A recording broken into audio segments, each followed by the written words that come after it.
well as in the rest of the UK. Even at this late stage, wouldn't it be better if the Secretary of State and the rest of the government committed Britain to stay in the customs union?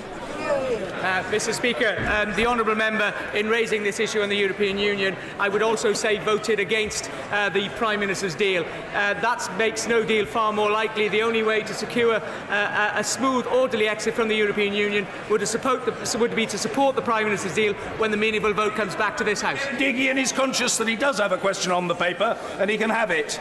Ben Lake, Mr. Speaker. Minister. I thank the honourable friend for his work on this very important issue. The UK government does not anticipate that RNLI's decision to replace the all-weather lifeboat with the Atlantic 85 vessel will have an impact on their capability to coordinate search and rescue in Cardigan Bay.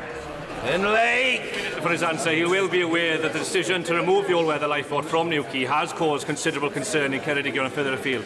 Could I ask him to again raise this matter with the Department for Transport and press for detailed reassurances that the removal will not diminish search and rescue capabilities in Cardigan Bay?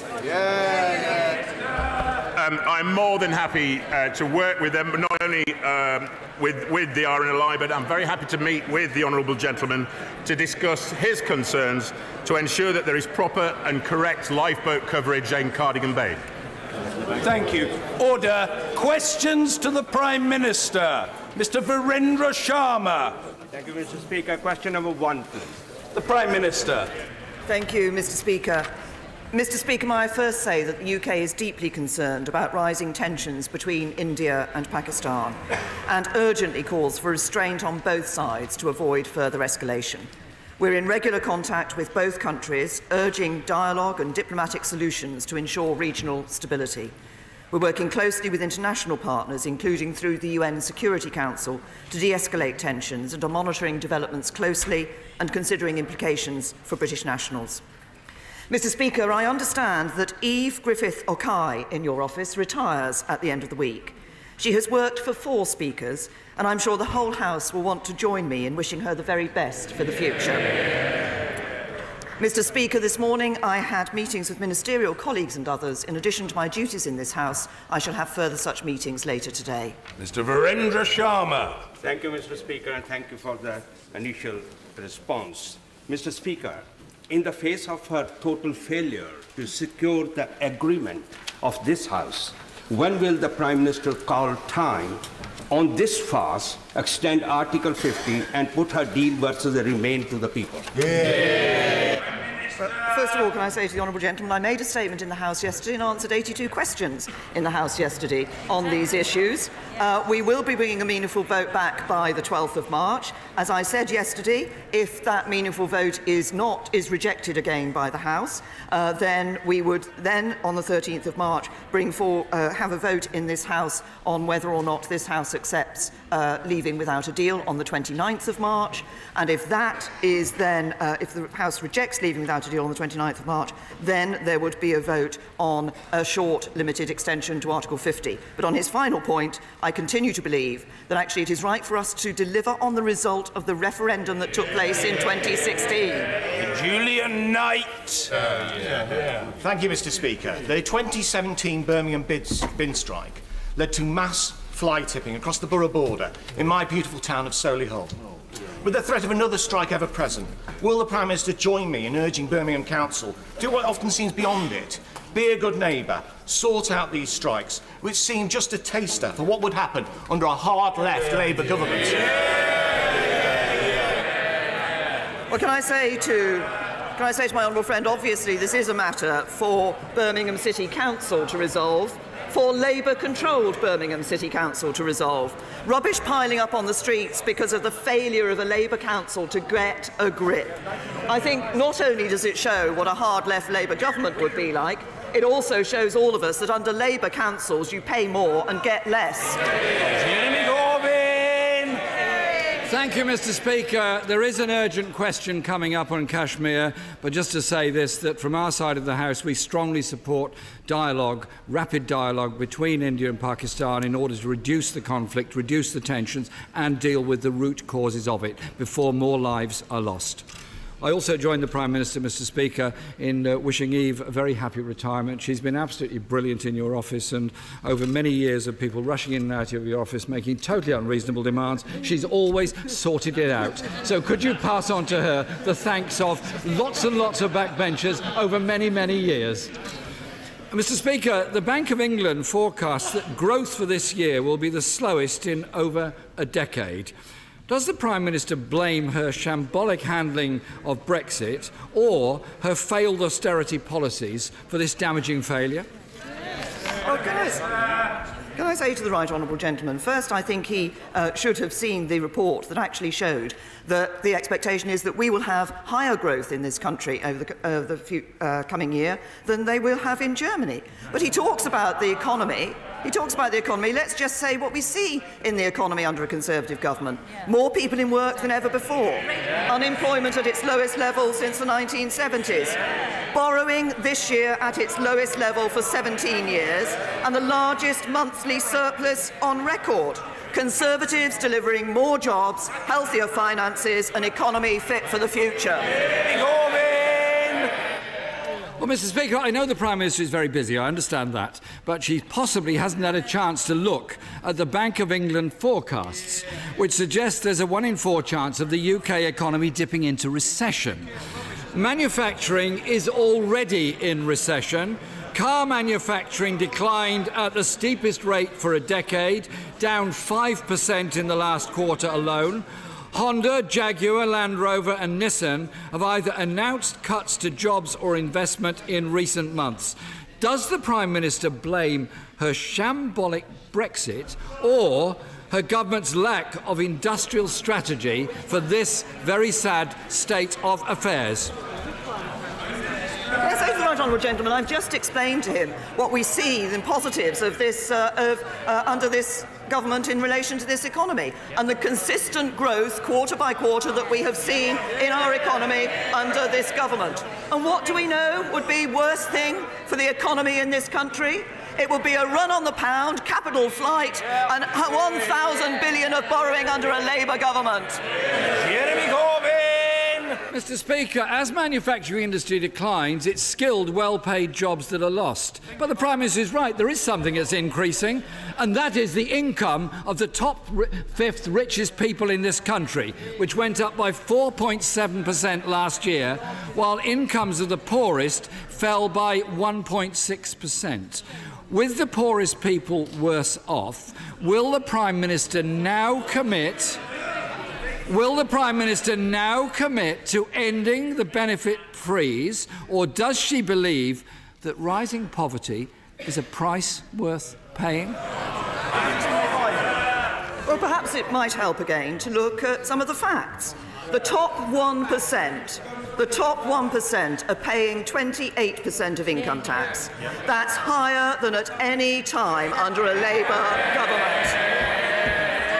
Income inequality is lower than that we inherited from a Labour government.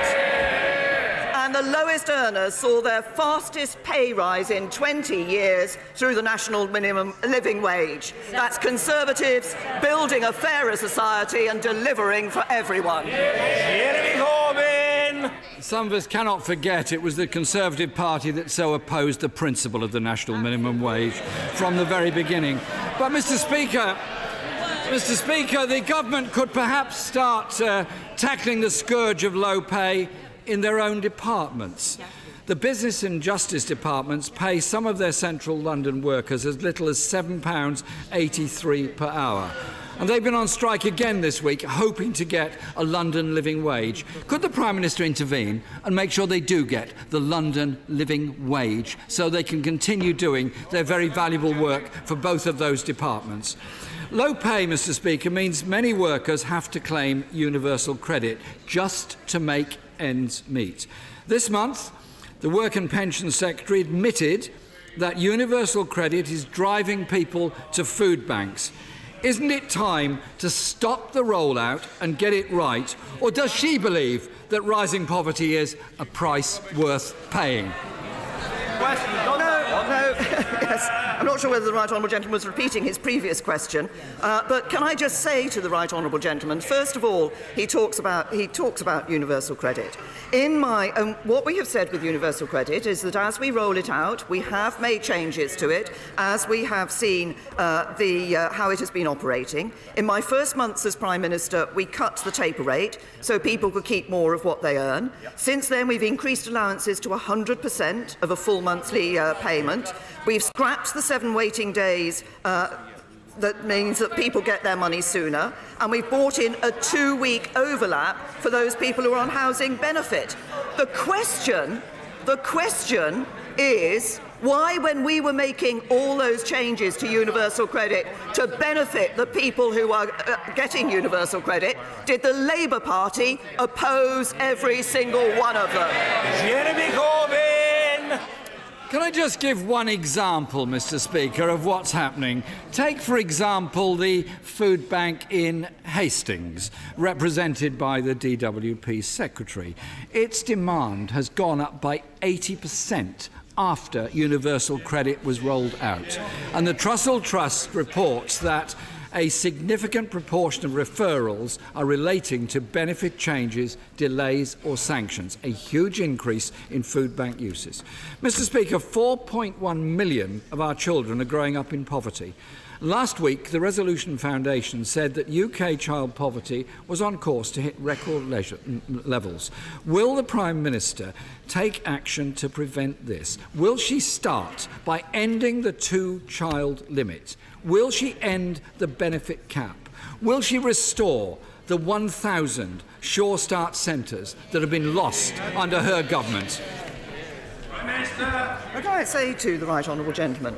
As we look at the welfare system, what we want to ensure is that we have a welfare system that is fair to those who need to use the welfare system, but is also fair to all those people, those hard-working taxpayers, whose taxes actually go to pay for the welfare system. He talks about child poverty.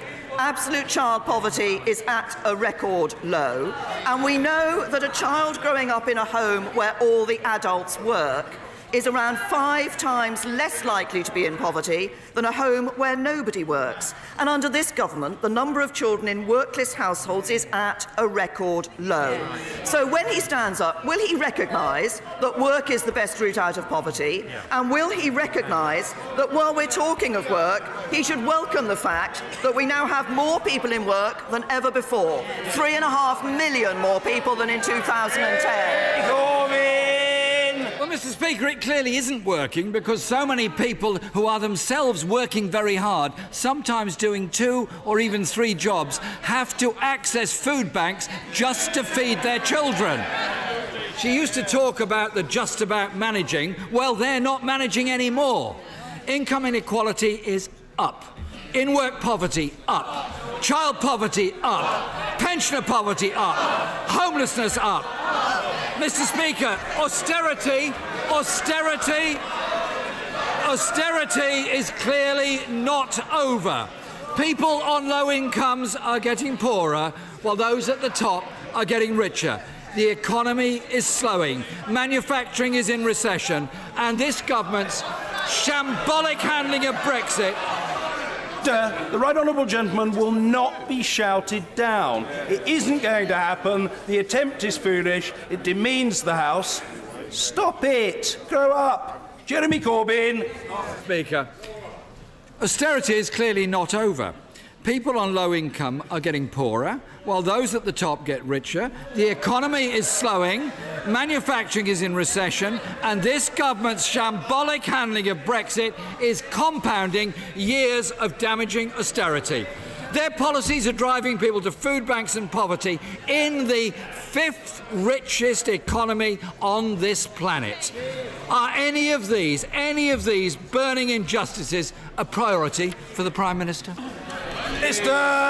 Right honourable gentleman, manufacturing is not in recession. Can I say say to the right honourable gentleman that it is not the case. It is not the case of what he says about the lowest earners. As I said earlier, if he'd listened to my answer, the lowest earners have seen the highest rise in their pay for 20 years as a result of the introduction of the national living wage. The national living wage introduced by a Conservative-led government. And if he's talking about actually helping people who are in work, let's talk about the fact that we've cut income tax to help people keep more of what they earn. We've frozen fuel duty, so we're helping people where the car is a necessity, not a luxury. Since 2010, those measures have saved working people £6,500. From the way the right honourable gentleman talks, you'd have thought that he would have supported them. But what did he do? No, he's voted against them over a dozen times. And that's the reality. It's working people who always pay the price of labour.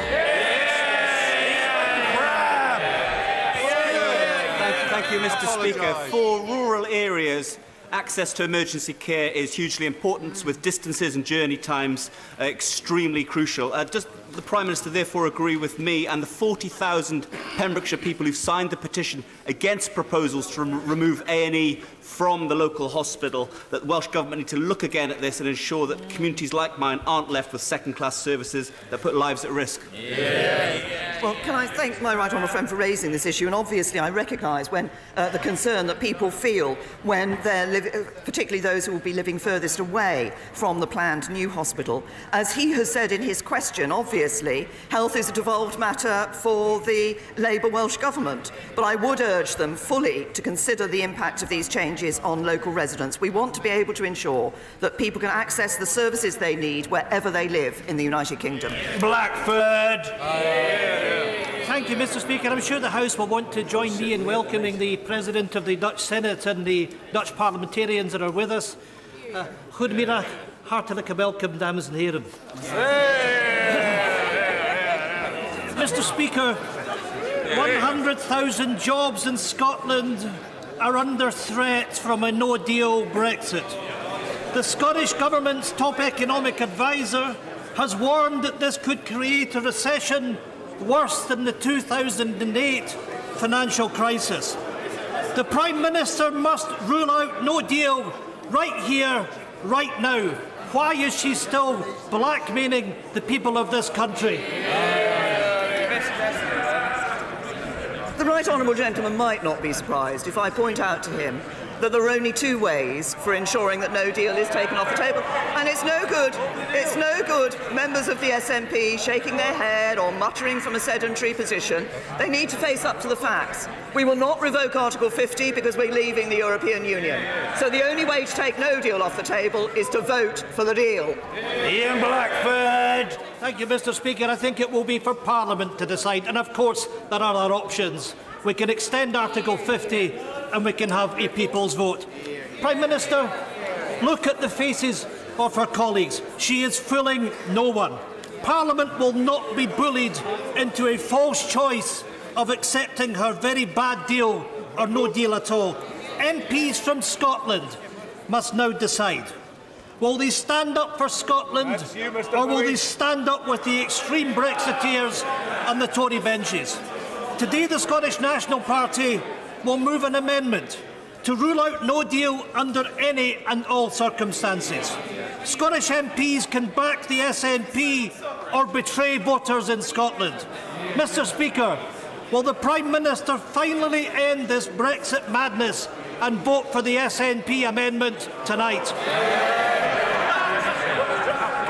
Can I say to the right honourable gentleman, he talks about an extension to Article 50 or a second referendum. That doesn't actually solve the problem. That doesn't deal with the issue. The issue is very simple. Do we want to leave with a deal or without a deal? And that's the question that SNP MPs and every other MP will face when the time comes. But then he talks about betraying voters in Scotland. I'll tell him what's betrayed voters in Scotland. As SNP Scottish Government that has raised income tax, so people in Scotland are paying more in income tax than anywhere else in the UK. An SNP Scottish Government that has broken its manifesto promise and raised the cap on annual council tax increases for homeowners. And an SNP Scottish Government that means people are facing the prospect of an extra tax for parking their car at their workplace. And all of that... Order! Order! There is a fest of undignified arm-waving and bellowing, Mr Kerr, from a sedentary position. Calm yourself, man. Take some sort of soothing medicament which you will find beneficial. The Prime Minister... And all of that in a year in which the Scottish Government's block grant from Westminster went up. The real people betraying the people of Scotland are the SNP Scottish Government. Thank you, Mr. Speaker.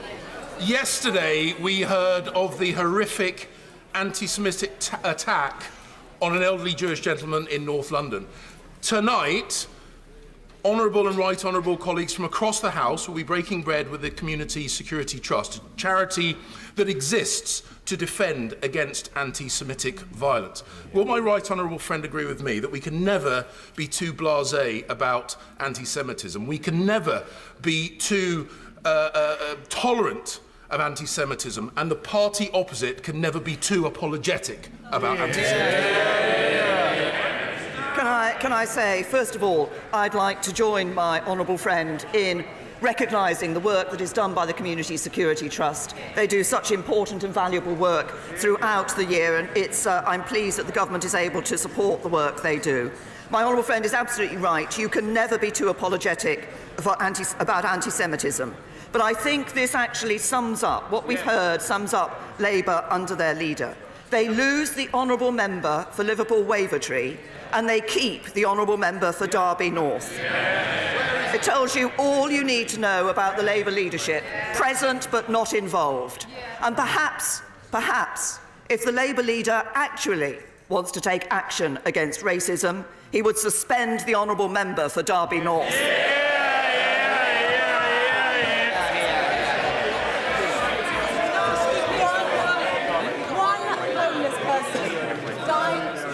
Order. The Honourable Lady must be heard.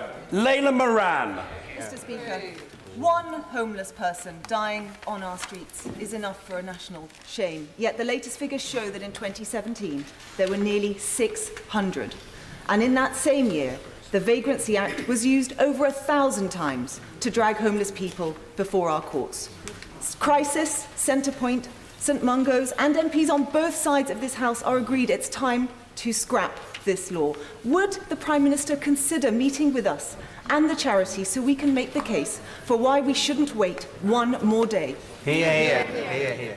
I say to the Honourable Lady, as I think I indicated in the Prime Minister's questions in answer to questions last week, we have seen, certainly in terms of the number of people sleeping on our streets, we've seen those numbers down for the first time in 8 years. But of course, there is more to do on that issue, on the wider issue of homelessness. There's more to do in terms of building more homes, and we are doing that. But I will ensure that the relevant minister from the relevant department meets the Honourable Lady to discuss this. Mr. Robert Neal. Thank you, Mr. Speaker. Residents in North Point House, in my constituency in Bromley, have ACM cladding on their building. They are paying out £5,000 a week for a waking watch. Repairs, remediation will cost £3 million. They have a fire brigade enforcement notice expiring on the 30th of April. The flats are valueless. They cannot raise the money against them. The freeholders and the developer, despite personal intervention by the Secretary of State, for which I am grateful, refuse to accept liability. Under those circumstances, will the government accept it may be necessary to intervene directly to ensure that those innocent flat owners are not out of pocket? Well, can I say to my honourable friend, first of all, he's obviously raised a very important issue, and I know, as he said, he's been in touch with the Ministry of Housing, Communities and Local Government and also with the Treasury about this. We, as I've said previously, we do fully expect building owners in the private sector to take action, make sure appropriate safety measures are in place and not to pass costs on to leaseholders. And we've written to all relevant building owners reminding them of their responsibilities. They must do the right thing, and if they don't, we're not ruling anything out. I would also point out to my honourable friend that local authorities have the power to complete works and recover the costs from the private owners of high-rise residential buildings. But I'm sure that a minister from the MHCLG would be happy to meet with my honourable friend to continue to discuss this matter to ensure that the residents are given the peace of mind they need by the action being taken. Caroline Lucas. Thank you, Mr. Speaker. In the event of a no-deal Brexit, the government has just decided that imports of medical supplies are to be handled by the same company that forced hundreds of restaurants to close because it was incapable of delivering chicken to KFC. It is literally horrifying that the PM's stubbornness is literally putting people's lives at risk through bargain bucket supply deals. So what guarantee can she give to patients who are watching us now, looking at this pantomime and farce in this House now? What guarantee can she give that they will be able to get their vital medicines when they need them in the event of that no-deal Brexit? I say to the Honourable Lady that the Department for Health and Social Care is taking the steps necessary to ensure that medicines are available. We've been clear before that it is not necessary and patients should not be stockpiling medicines. The medicines will be available. But if the Honourable Lady is so concerned about the impact of no deal, then it's no good the Honourable Lady shaking her head. There is a very simple answer. If she doesn't want no deal, she should support the deal. Robert Halfon. Thank you, Mr. Speaker. The Sun newspaper reported yesterday of a 1.6 billion post-EU fund for deprived areas in the north, predominantly held by opposition MPs. Will my right honourable friend ensure that this fund is available to constituencies like mine in Harlow, where we have significant deprivation and disadvantage? First of all, can I say to my right honourable friend, we will be introducing a fund to ensure our towns can grow and prosper, and the details of this will be announced in due course by my right honourable friend, the Communities Secretary. But I can confirm to my right honourable friend that Harlow and indeed other towns across England will be able to bring forward ambitious plans to help transform their communities. And of course we'll be working with the devolved administrations and working in Northern Ireland to ensure that towns in Wales, Scotland and Northern Ireland also benefit from town deals. Sir David Crosby. As a former shop steward and works convener, I completely understand the need to approach the cliff edge in order to secure a deal. But rational negotiators never go to the edge, hold hands and jump into the abyss.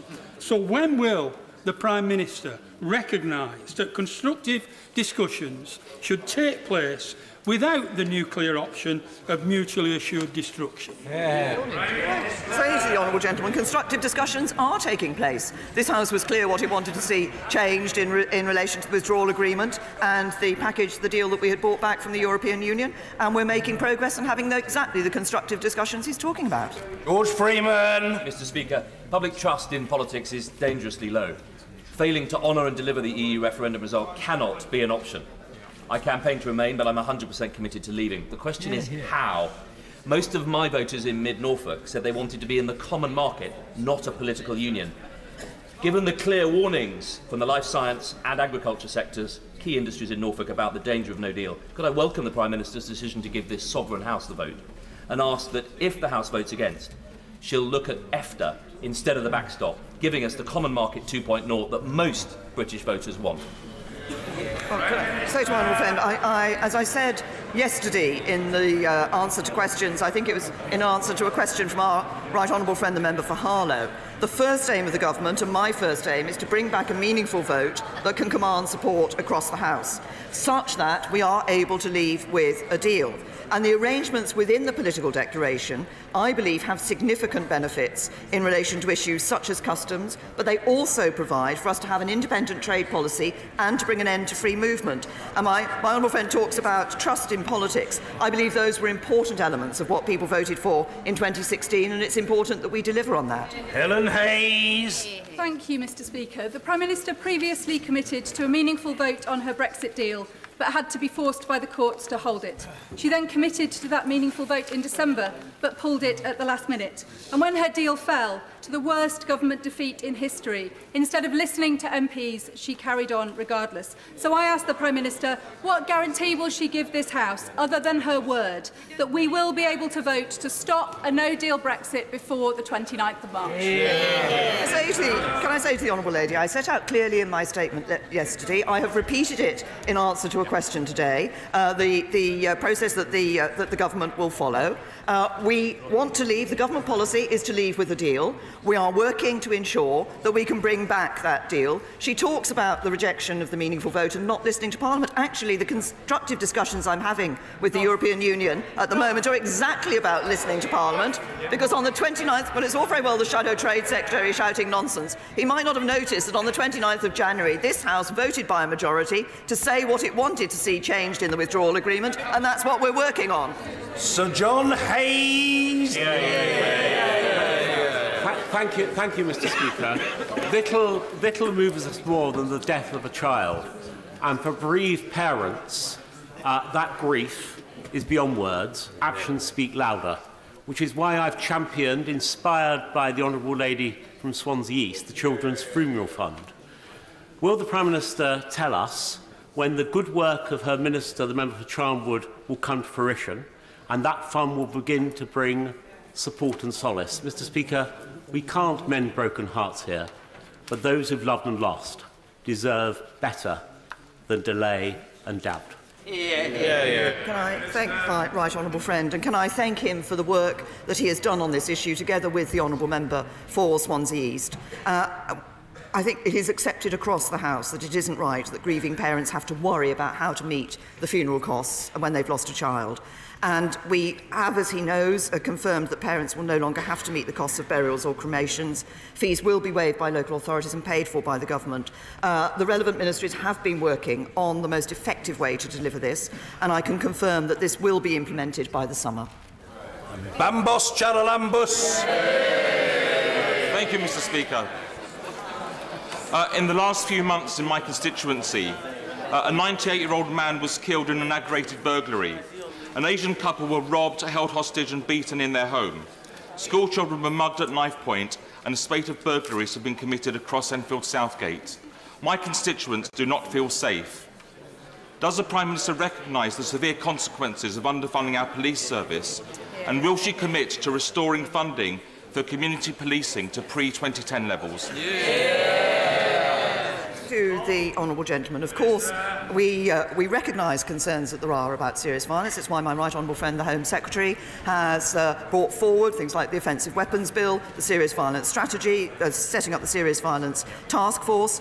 In relation to funding for the police, the Metropolitan Police will receive up to £2.5 billion in funding in 2019-20. That's an increase of up to £172 million on 2018-2019. But if he also wants to ask questions about funding for police in London, perhaps he should speak to the Labour Mayor of London. Justine Greening. Thank you, Mr. Speaker. With the government's review of higher education still underway, does the Prime Minister agree that the reintroduction of maintenance grants would be one outcome that could clearly aid social mobility for more disadvantaged students?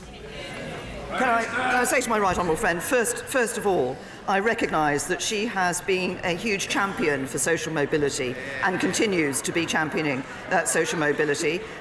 She is asking me to provide a solution in relation to higher education funding and student finance before the Auger report has been received and has been published. All I can do is assure her that obviously the work has been going on by Philip Auger and his panel in relation to looking at this, and we will look very seriously at the proposals they bring forward. Mr. Stephen Hepburn. In my constituency of Jarrow, there's a wonderful young lady, 4-year-old Harriet Corr, whose life would improve dramatically if she had access to the cystic fibrosis drug Ocrambi.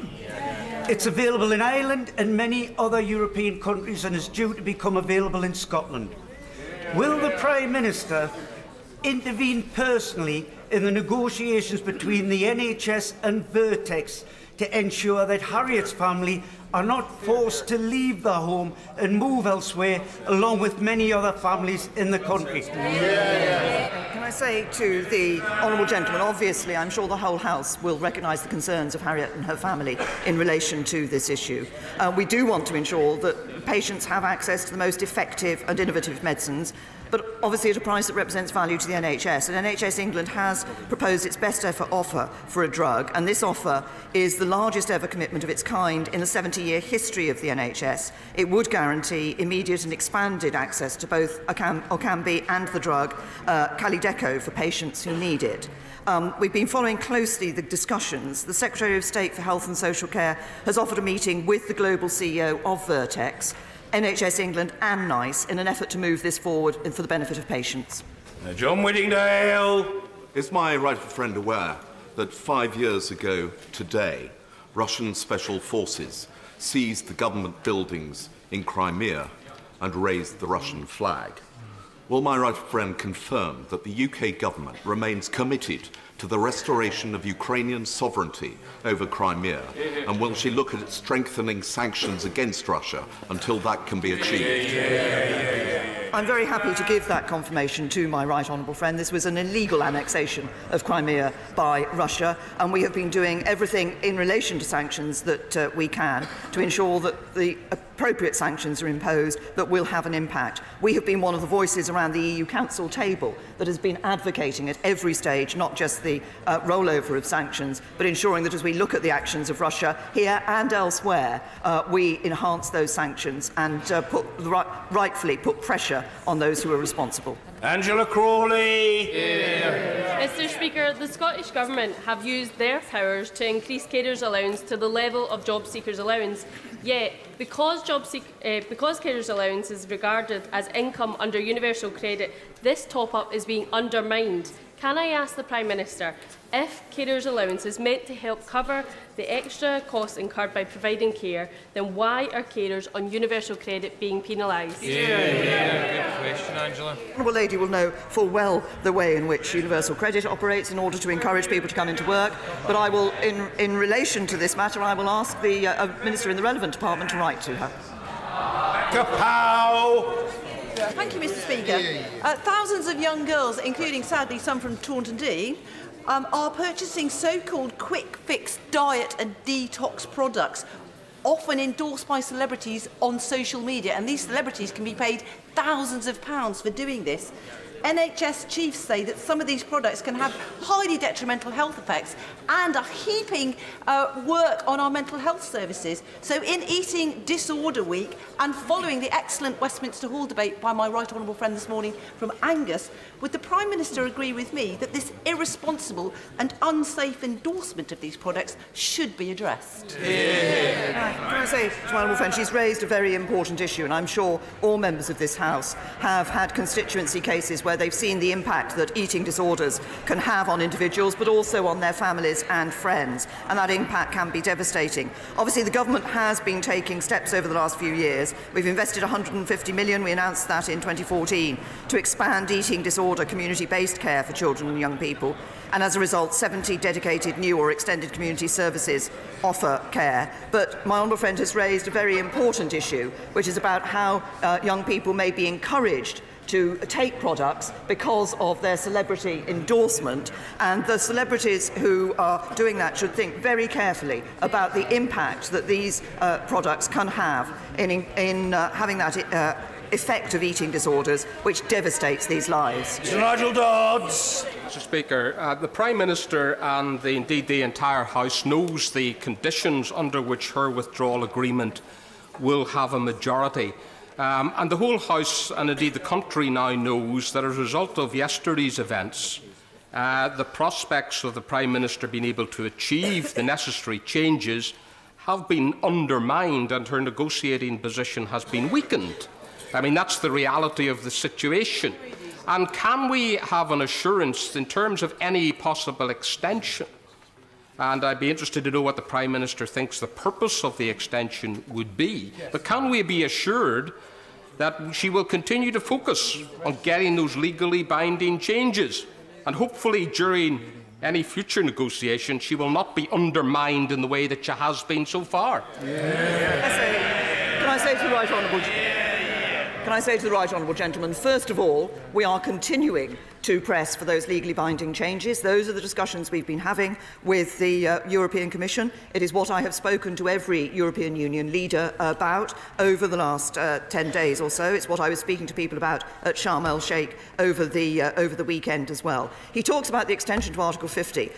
Can I be very clear again? The government doesn't want to extend Article 50. The government's policy is to get the legally binding changes so a deal can be brought back to this House and this House can support the deal and we can leave on the 29th of March with a deal. Dan Main. Thank you very much, Mr. Speaker. Unlike some ministers who cannot normally take the view of the Prime Minister as being her word and being binding, I do take the Prime Minister's word as being binding. Can I ask that the Prime Minister reiterates our manifesto commitment to leave with a deal or to leave with no deal? And that is our commitment. Can I say to my honourable friend that indeed we have, and I've always said no deal is better than a bad deal. I think we've actually got a good deal from the European Union. It provides for citizens' rights, it provides certainty for business with the implementation period, it ensures that we have in the political declaration the arrangements for customs in the future for no tariffs, no quotas, no rules of origin, and it covers a number of other areas that I think will be positive, will indeed be positive for this country. There is an issue that the House wants to see changed. That's what we're working on in relation to the Northern Ireland backstop. I want us to leave with a deal. I want to be able to bring back a deal that this House can support. Mary Rimmer. Thank you, Mr. Speaker. Violet Grace Ewins was walking home from nursery with her grandma on March the 24th, 2017. She was hit by a stolen car driven erratically at 83 miles an hour in a 30-mile zone. The driver and his accomplice immediately left the scene, the driver absconding the country.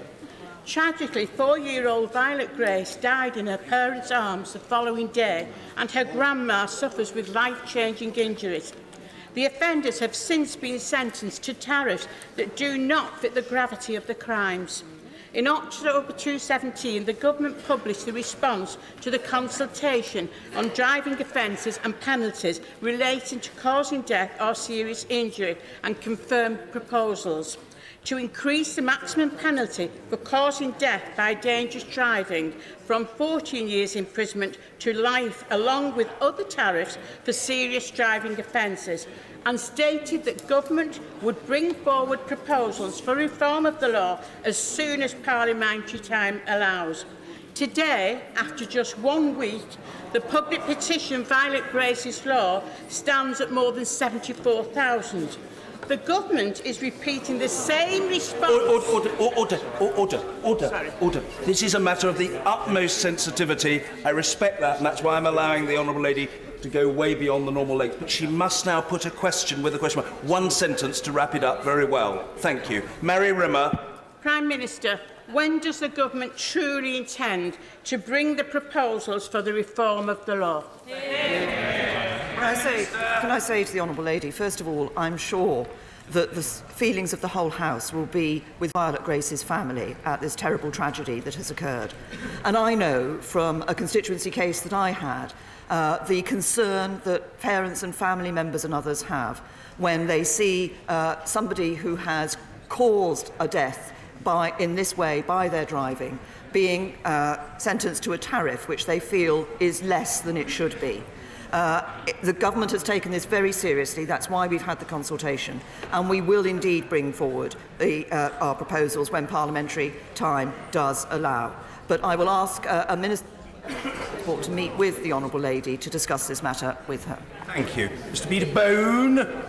Thank you, Mr. Speaker. I don't know whether you're as surprised as I was yesterday that yet again the media had verbatim reports of the Cabinet meeting straight after. In fact, they referred to colleagues in front of me as kamikaze pilots. Prime Minister, to sort this issue out, would it just be easier to televise Cabinet meetings?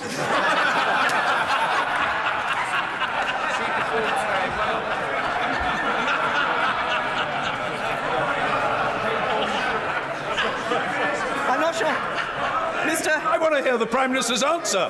This is a very important question. Let's hear the answer. The Prime Minister. Can I say, Mr. Speaker, I wasn't sure when you were doing a thumbs up when that was after that question, was whether that indicated that you had a view on the televising of cabinet meetings or not. Can I say to my honourable friend, he has tried various ways to approach this issue. I seem to remember last time he asked me this question, it wasn't about televising cabinet, it was actually about sending his CV in to be a cabinet minister. Perhaps these are linked. Perhaps he wants to sit round the cabinet table and be on the television all the time. Well, we never knew that the honourable gentleman, the member for Wellingborough, had such ambitions, but maybe it lurks within him. Who knows? For my own part, I was merely acknowledging welcome and friendly visitors to the House. Order.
Urgent question, Debbie Abrahams.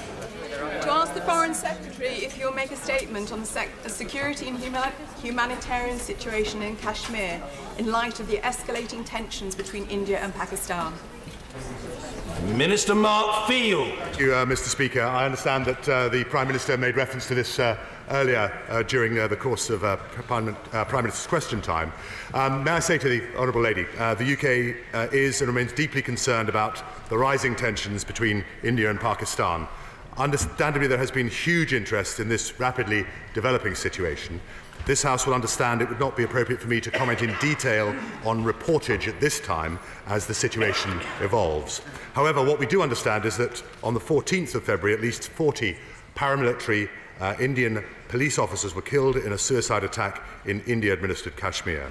The Pakistan-based militant group Jaish-e-Mohammed claimed responsibility for that attack, and India-Pakistan tensions, already at a high level, rose significantly following that attack, and both countries publicly exchanged heated rhetoric. On Tuesday, the 26th of February, India and Pakistan news reported that Indian jets had crossed the line of control between India and Pakistan-administered Kashmir. There have been further reports of ceasefire violations across the line of control overnight, and the situation remains unclear but fast developing. The Foreign Secretary spoke to his Indian and Pakistani counterparts on Monday to discuss this situation, and we are in regular contact with both countries at senior levels to encourage restraint and to avoid escalating tensions further. We are monitoring developments closely and considering the implications for British nationals. I shall be speaking to both the Indian and Pakistani High Commissioners this afternoon and will continue to press for the importance of restraint. We urge both sides to engage in dialogue and to find diplomatic solutions to ensure regional stability. We are working closely with international partners, including through the United Nations Security Council, to de-escalate tensions. Now, India and Pakistan, Mr. Speaker, are both long-standing and important friends of the United Kingdom.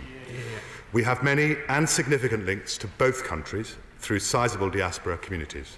As a consequence, we enjoy strong bilateral relationships with both nations. The UK government's position on Kashmir remains that it is and must be for India and Pakistan to find a lasting political resolution to this situation, taking into account the wishes of Kashmiri people. It isn't for the UK to prescribe, to intervene, or to interfere with a solution or to act as a mediator. Now, I know that the House has previously raised concerns about the humanitarian and human rights situation in both India-administered Kashmir and Pakistan-administered Kashmir. We continue to monitor the situation, and we encourage all states to ensure their domestic standards are in line with international standards. Amy Abrahams. Mr. Speaker, and can I just thank you for granting this urgent question? And I'm grateful to the Minister for his response. But this has been an ongoing situation since independence in 1947, and successive governments have failed in dealing with the issues associated with Kashmir to help facilitate peace alongside our international allies. So the Minister, as he's said, is aware of the recent aerial attacks from India and then Pakistan, following on from the militant attack in the Pulwama district of Jammu and Kashmir and the deaths of the 40 Indian troops. This is a proscribed group in Pakistan, and I understand that they are said to be apparently based there, but as I say, they have been proscribed by Pakistan. I'm grateful to the Minister for reporting on the action he's already taken and the dialogue he's already had with counterparts in the High Commission for India and Pakistan, and I'd be grateful if he could report back once he's had meetings on this, because it is a very fast-moving situation. What specifically is mentioned the UN Security Council? What specific action has been decided around there? India said airstrikes in Balakot in northwestern Pakistan yesterday were in response to the militant attack and killed a large number of militants, but Pakistan said there were no casualties. So again, could the Minister clarify these reports? Today, Pakistan claims to have shot down 2 Indian jets when they entered Pakistani airspace. And the Indian news agency ANI has reported that a Pakistani jet has also shot down on the Pakistan side of the line of control. So again, if the Minister is able to expand on some of this information, that would be very helpful. In light of the escalation in military action, will the Foreign Secretary be altering his travel advice to UK citizens? The Minister knows that there is a large Kashmiri diaspora in the UK, many of whom have family who are still based there, and this is a real concern for them around their safety. The escalating tensions, as I say, have had a profound effect on our communities. So what assurance can he give them that the UK government is doing all it can to not just de-escalate tensions now, but work towards a sustainable peace in the region? Both India and Pakistan are nuclear powers. This isn't just an issue for the region, it is an issue for the whole world. Mr. Speaker, as the chair of the Kashmiri PPG, I have repeatedly reiterated our commitment to support a process of peace and reconciliation in the region. But the UK government needs to step up and help facilitate this alongside our international partners. We have a vital role to play, as I say, not just in de-escalation, but also in terms of sustainable peace. And I urge the Minister to do all that he can to do this. Thank you. May I thank the Honourable Lady for her calm and wise words, and may I also say I appreciate that she has a busy day today already with huge amounts going on near her own constituency with the large-scale fires. So I think we're very grateful for the work, and we all recognise, I think, as members of Parliament, that we are torn sometimes between the important international issues that are also close to our hearts, as well as dealing at a very, what might seem a parochial level, but nonetheless, I'm very grateful for her words and her words of calm. May I just say, in relation to the UN specifically, she is right that this is a UN issue of some urgency, simply because obviously both Pakistan and India are nuclear nations, and therefore it is all the more important that we try and dial down some of the rhetoric and indeed, dare I say it, some of the actions that we have seen in recent days. And I think there are many friends of India and of Pakistan, of Kashmir, not just here in the UK but across the world, who are doing their best to try to calm that down. She will appreciate, I hope, that to clarify, as she has requested on some of the reports, and she made reference obviously to reports of Indian planes having been shot down over the last 24 hours. I don't want, and I hope she will understand why I don't want to be drawn into comment on this, because it is a fluid situation. Many of these reports are unconfirmed, and therefore, I think the most important thing, as I say, is to try and produce a slightly calmer approach. If I may just say on the issue of travel advice that she also requested, we are very closely monitoring the situation, and we shall keep our travel advice under constant review and update regularly, not just in the Kashmir, but obviously in other countries. And I should perhaps say, if I may, to the Honourable Lady, I am going to be in the region, as it happens, on a long pre-arranged trip.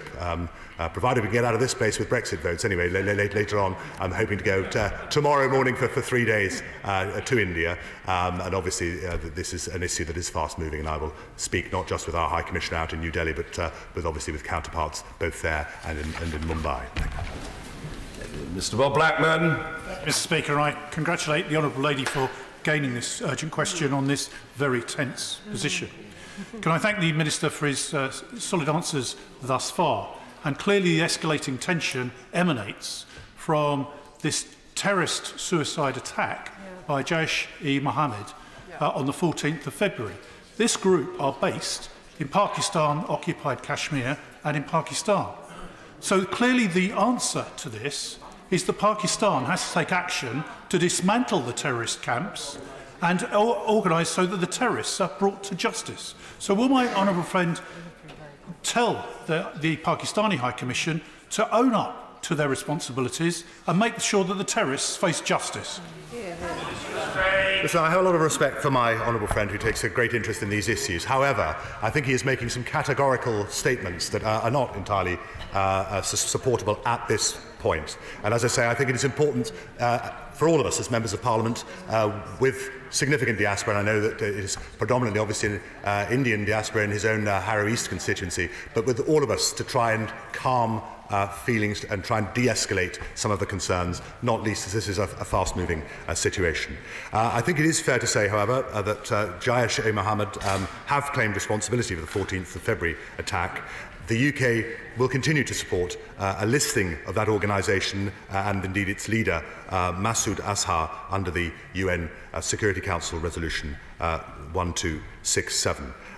The organisation itself has been listed since 2001 by the UN, and Masood Azhar is the head of that organisation. But I think it is very premature to start making categorical statements about any involvement by Pakistan in this issue. And obviously we will keep this under review, and I will endeavour to speak, as I say, with both the Indian and Pakistani High Commissioners this afternoon to ask them for any updates on the situation. Emily Thornberry. Thank you very much, Mr. Speaker. Thank you, Mr. Speaker, for granting this urgent question. And I'd like to thank the member for Oldham East and Saddleworth for securing it, and the members for Bradford West and Bolton South East, who I also know sought an urgent question today as well. At the outset, let me begin by making it quite clear that we condemn the despicable terror attack carried out in Pulwama on February the 14th, and I believe that we speak on behalf of the whole House when we do so. India has been absolutely right to take action against the terrorist group responsible and to urge Pakistan to follow suit. It is also high time that China lifted its veto so the UN can designate the head of JEM as a global terrorist. But will the Minister also join me in urging the Indian authorities at national and regional level to protect those innocent civilians of Kashmiri origin who have faced reprisals across India following the Pulwama attack? In terms of airstrikes and dogfights of the last 2 days, will the Minister of State join me in calling for immediate talks between India and Pakistan to de-escalate that crisis, but in also urging them to put an immediate stop to any military activity that risks escalating it further? We have heard both sides claim that their actions have simply been designed to send a message. But it's all too easy in those situations for messages to be misinterpreted and for grave and fatal mistakes to be made. Finally, Mr. Speaker, will the Minister of State join me in asking both India and Pakistan to think first and foremost of the innocent people of Kashmir, who are literally caught in the middle of this crossfire and have been so for 70 years. Their human rights have been serially abused, their humanitarian needs have been neglected, their own wishes and about their own future have been treated as unimportant. No one in India, Pakistan or in this country wants yet another generation of Kashmiri children growing up facing the same cycle of instability, violence and fear that has afflicted their parents and their grandparents for decades. Only peaceful dialogue can break that cycle, and all parties must commit to engage in that dialogue. May I thank the Right Honourable Lady, and I believe she's absolutely right that we absolutely want to see a broad-based dialogue. I think she's right. The whole House condemned the original attack that took place on the 14th of February. I have to say, obviously, the concern that one has about the China's veto obviously is not, unfortunately, isolated to issues around Kashmir. There are other areas, not least in relation to the Rohingya population from Burma, which, as she well knows, that the prospect, at least, of a veto and of a lack of cooperation doesn't make life easy within the UN Security Council. And, of course, there are other organisations, such as the European Union and indeed the UN Human Rights Council, where we will try to utilise as much of the muscle that we can, again, in collaboration with other countries, to try to bring about the peaceable progress to which she refers. Mr. Speaker, if I can just touch on the issue that she did also raise in relation to the humanitarian situation. We recognise there are and have been long-standing human rights concerns in both India and Pakistan administered Kashmir. We believe that any allegation of human rights abuses is of great concern and has to be investigated thoroughly, promptly and transparently. I'd like to reassure that the House, as I did actually with a number of members here who were at the meeting of the APPG, which we had on the 23rd of January, that we do and will obviously continue to raise the issue of Kashmir, including human rights, at all opportunities with the governments of both India and Pakistan. But again, I would reiterate her words, and I think it is very important for us, with the importance of the diaspora that we have here, to make very clear that, as she rightly says, the worst of all worlds would be for many more decades ahead of the deprivation and humanitarian problems in Kashmir. We owe it in whatever way we can, and as I say, I do think that to intervene or interfere, to try and mediate in a broader way isn't necessarily the role for the United Kingdom. I think the role is, not least because of the diaspora here, to try and at least try and present there should be and must be a better future for future generations of Kashmiris. The last 70 years, obviously, we need, I think, to focus more attention rather on the past, but on a future. And I very much hope that one of the ways in which our own diaspora here can make a contribution is to try and help build up industry, to provide some prosperity for future generations of Kashmiris. Tom Tugendhat. Thank you, Mr. Speaker. I'm very grateful that my honourable friend is here in the chamber today responding to this urgent question, an important question from the honourable member for Oldham Saddleworth. I'm very concerned, as many of us are, of the issues that have seen such violence in the region of Kashmir over the past few weeks.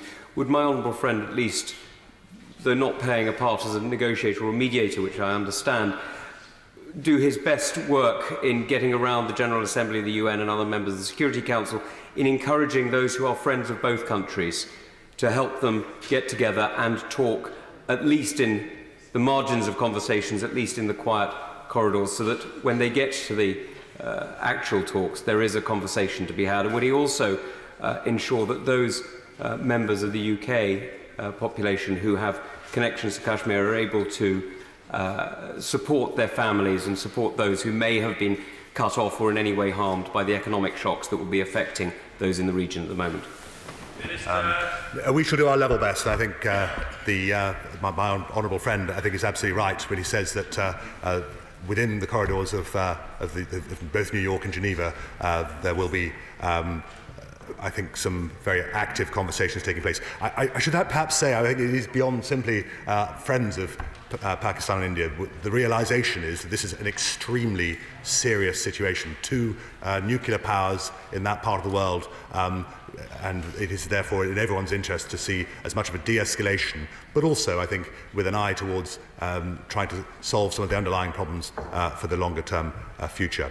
Can I just, if I may, just also, not least because the man to my right has a large Kashmiri population, and it is unfortunately the want of being a government whip that you don't have a chance to say very much. And I am well aware that my honourable I'm sure that you are looking forward, Mr. Speaker, to the day when I get elevated or demoted maybe to the whip size, whichever way one looks at it, for that reason. No, but on a serious note, I'm well aware that my honourable friend for Pendle, not least with one of the main towns in his constituency, Nelson, having a significant Kashmiri population, I know does a huge amount of work, and I know that applies to many members on all sides of the House. And Douglas Chapman. Thank you, Mr. Speaker, and also thanks to the honourable member for Oldham East and Saddleworth for raising this important issue today. I'd also like to thank the Minister for his measured response to the situation to date. But the House will be concerned about the rise in conflict in this region, especially where the nations involved have access to nuclear weapons. Will the Minister ensure that the serious concerns raised in this House are relayed directly to the governments of Pakistan and India and at the highest level, and that the Foreign Office strain every sinew to make sure that both parties act with responsibility and restraint, and to insist that escalation is not an option? And finally, I think that many members have mentioned about positive and meaningful talks taking place, and I think in order to protect the civilian populations on both sides of the border and indeed within Kashmir, we need to ensure that these populations are not put at any further risk. And I know the government are focused on other matters at the moment, but I would also hope that the Minister or Foreign Secretary would be able to keep us up to date with developments on a regular basis. Thank you. I thank the honourable gentleman for his very constructive words. I mean, he is right. I mean, obviously, this requires a very nimble diplomatic approach. I have to say I've been encountered in the last 2 mornings a blizzard of diplomatic telegrams from Islamabad, from New Delhi, and indeed, of course, from New York, to recognise the huge amount of work that is going in from our diplomatic service, and trying to keep lines of communication open and trying to speak to individuals, both within the military but also, of course, at a political level. We will do our level best, obviously, as this situation does evolve and we are able to say more with more certainty to ensure that the House is kept fully informed. The honourable gentleman, the member for Broadland, has just entered the chamber and is carrying with him, as per usual, a book. I note in passing something of which the honourable gentleman will be well aware, and that is that in his party, and what used to be my party, it was frequently said that to be seen carrying a book was dangerous, but to be seen reading it was fatal.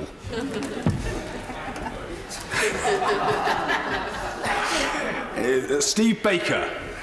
Speaker, and I absolutely condemn the perpetrators of the initial act of violence, but I also condemn airstrikes in retaliation for what really could have been a crime, not an act of war. Thousands of my constituents will be alarmed about the prospect of escalation because they have families on not just one but both sides of the line of control.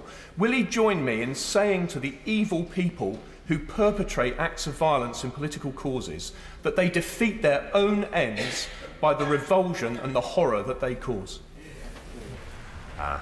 I thank my honourable friend for Wickham, and I know full well that he has a significant Kashmiri population in his own constituency, not least because I've had a chance to meet them only in recent weeks. No, he's absolutely right. It is entirely self-defeating, and in many ways, what all of us want to see is some sort of normalcy within the Kashmir area, whether it is under Pakistani or Indian administration. But above all, the clearest way that would happen is if there is stability in that region, which will allow for economic prosperity. And one only has to look closer to hand, looking at our own situation in Northern Ireland. It was when the worst of the troubles of the 1970s and 80s were behind us that we were able to see some progress. We saw international investors feeling comfortable at being able to build businesses in that Northern Ireland country. And I think this is the great prize if we can de-escalate some of these long-standing issues within Kashmir.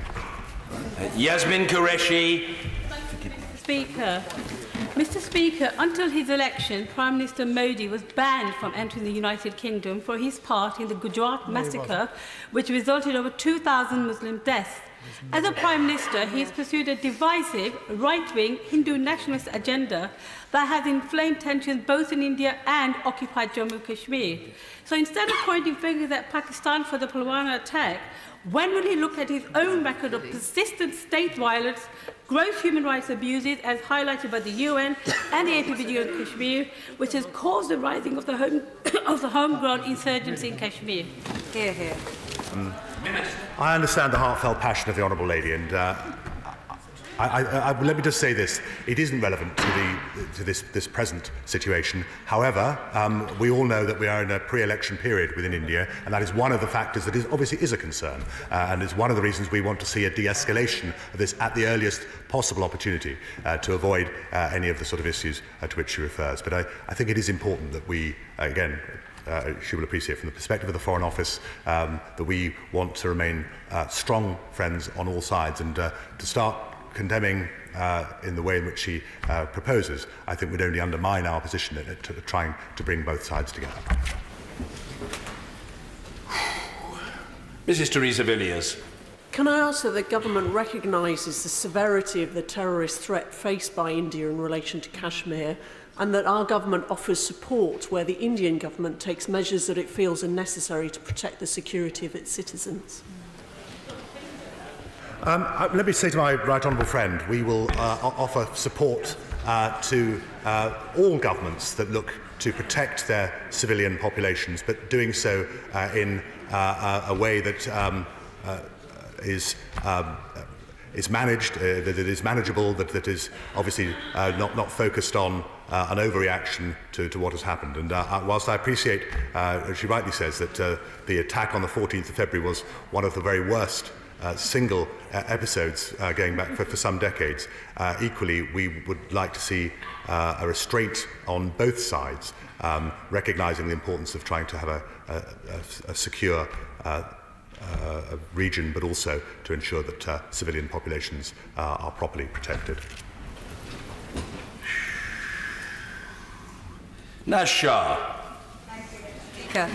Mr. Speaker, just last week I returned from leading a delegation from the Commonwealth Parliamentary Association to Pakistan, during which I met with the Prime Minister, and the Prime Minister assured the delegation of his commitment, reiterating wanting to have a peaceful resolution through diplomacy. I'm sure the Minister is aware that the central issue in all of this crisis is the issue of Kashmir, and until the people of Kashmir are not given their right to self-determination, nor will they be free, nor can we truly expect to see long-term peace between India and Pakistan. So will the Minister agree with me that now is the time to change our policy position on Kashmir and play a central role in helping resolve the issue that we played a part in creating when leaving the region as a colonial power? And will he also consider making an application to the United Nations Security Council with regards to this? I must say, and the Honourable Lady will recognise that I don't agree with her prescription that we should try and intervene. I mean, the reality of the situation, as I'm sure she's well aware, is if the UK government were to offer to try to mediate or to feel that it's our place to interfere, we would simply lose credibility, particularly with the Indian government, and therefore we would end up not being able to play the role that we do in trying to see a de-escalation of tensions. Our long-standing position is and must continue to be that for India and Pakistan have to find that political resolution to the situation in Kashmir through their own efforts, taking into account, obviously, the wishes, as she rightly says, of Kashmiri people. If we interfere, or prescribe a solution or purport that we can be somehow a mediator, I think it will very much undermine our position on all sides. Well, I was going to call the Honourable Gentleman the member for Wickham, but he now seems very preoccupied with his... Oh, we've already heard the fellow. Oh, I shouldn't have forgotten so quickly. Anyway, I'll remind myself of the eloquence of his contribution in due course. Shailesh Bara. Speaker, the Minister is taking a very fine line and trying to sit on the fence, effectively, mindful that there are diaspora from both Pakistan and India living in this country, and he is treading a very fine line as he progresses with his answers. However, may I say to him that where it is abundantly clear that the terrorists are living in one particular country, then can he give an undertaking to this House that the British government will make it absolutely clear to that host country that they should not be tolerating those terrorists who are engaging in activity in another country, and that they will face the full force of law? My honourable friend will recognise that as a diplomat and as a Foreign Office Minister, sometimes the most effective way to make an argument to our counterparts is not through megaphone diplomacy.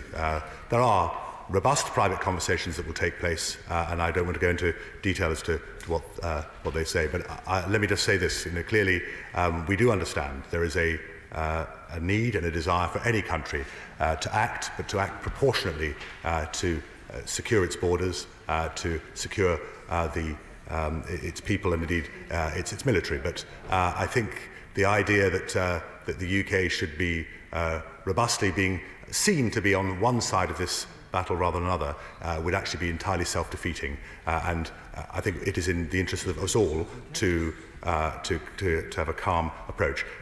Of course, we do not and will not in any way do anything other than criticise terrorist organisations. It's one of the reasons why the organisation Jaish-e-Mohammed for almost 20 years has been subject to a UN listing and has been prescribed in the UK for that period of time. Profuse apologies to the Honourable Gentleman Member for Wickham, on whose every word, as he knows, I ordinarily hang. My attention was momentarily distracted, but I apologise to him. Faisal Rashid. Thank you, Mr. Speaker. Mr. Speaker, I must express my grave concern and alarm over the ongoing escalation of the conflict between India and Pakistan in disputed Kashmir. War will benefit no one, least of all the people of Kashmir. But as of yet, there are no signs of a serious, and I emphasize on a serious international attempt to put an end to this crisis.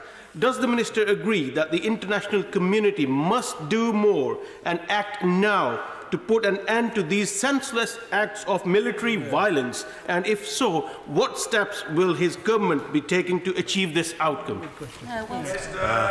May I thank the honourable gentleman for Bedford. I mean, I accept that, and I mentioned earlier on that we are clearly working as rapidly as we can within all international organisations. And if I may just to touch on the point that I didn't answer earlier on about the UN, clearly we're working within the UN. This is a major issue, not least because of the fact that there are two nuclear powers here at stake, and I suspect that there will be a move to try and escalate as far as de-escalate negotiations as far as possible. And I know from discussions with our US counterparts that they obviously are also expressing certain concerns there.